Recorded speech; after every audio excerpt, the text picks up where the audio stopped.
Good evening, everyone, and thank you for joining us. I'm TerranceFriday. We've been watching the weather closely this weekend. The storms are to blame for a plane crash in Smith County this afternoon. This woman says she's not a bad mother. Yeah, she does. And in fact, that's one of the things that's been bothering her. That's what we gathered today. She says, aside from almost losing her daughter, hearing those things has actually been one of the hardest parts of this whole ordeal. This video has been shared thousands of times across the globe, and it sparks outrage in most people who see it. For people here in the metro, they say it's hard to believe it's even real. We just got down from the chief's office. We're live outside of the police station, and he tells us they are still investigating now.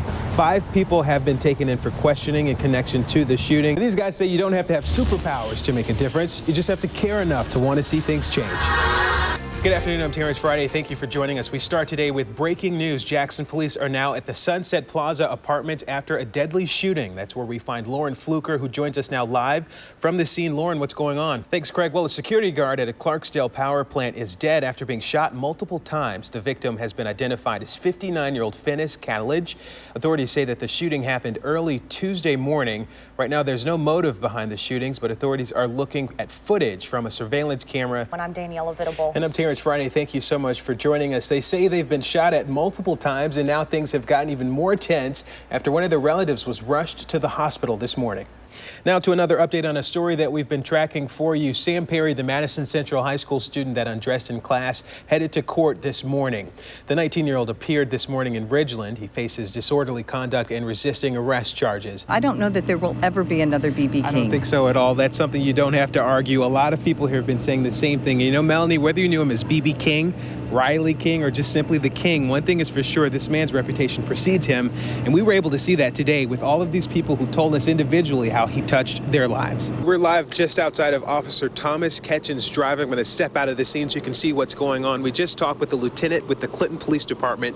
He told us that there was a burglary just moments ago at the Shadowbrook Apartments in Clinton that then ended here in Jackson. As you can see, the police have put up caution tape here.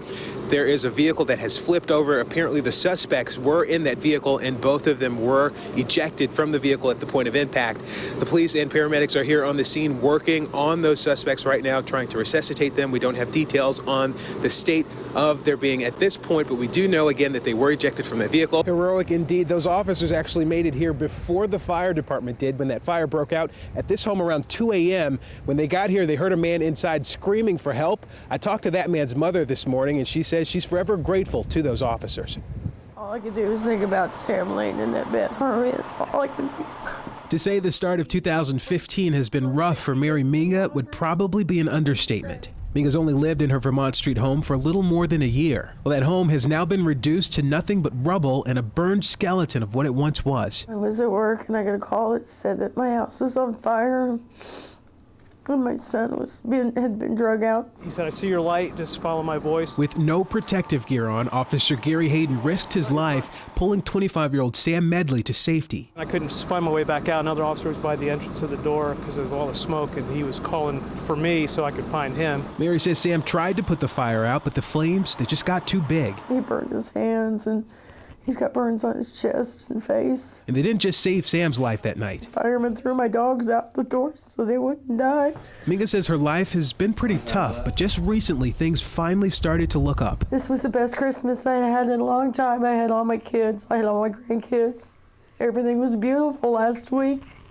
And now it's all gone. Now, the fire department has not determined an official cause of the fire at this point, but we will keep you updated on that. We also want to note that this family couldn't afford home insurance, so they had to let it lapse. But that's where you come in. Coming up tonight at 6, we'll tell you how you can help this family, and we'll also tell you how a local business has already stepped up to the plate to do just that. Reporting for 24-Hour News 8, I'm TerranceFriday. Back to you. Malaysia is your average bouncy 6-month-old daughter right now, but you would never guess, looking at her big smile, the dangerous situation that she was in earlier this morning. My baby could have been dead yesterday. Like, I don't know what made them turn around. Yeah, she got a story to tell. But even if she could talk, Malaysia couldn't tell you that story. Surprisingly, she slept throughout the entire situation. Her mother, still shaken from the ordeal, says she hasn't been the same since it happened. We young, we 21, single parents, we work for everything. And for them to come take her car away, that hurt. Rodriguez borrowed her cousin's car to make a quick stop at a convenience store around the corner. You can't get that. She says her baby was sick, sleepy, and settled at the time, so she decided to leave her in the warm car while she ran inside. I was so happy he came back. But like I said, when they left with my baby, all I could do was pray, just keep praying, because I thought about my nephew. My sister just lost her son. As we first reported, her nephew, Damani Troutman, was killed back in November following an accidental shooting. Hi. Thankfully, this situation had a different ending. Still, while little Malaysia is safe and sound, Pontiac Grand Prix. the car is still missing. It's stressful because it's something that, I did with my money on my own. This is one thing that I really did on my own. And I'm proud of it, and for somebody to take it, it hurts. I done did this plenty of times, but I guess God this is a wake-up call for me. Like, you can't, I can't do it.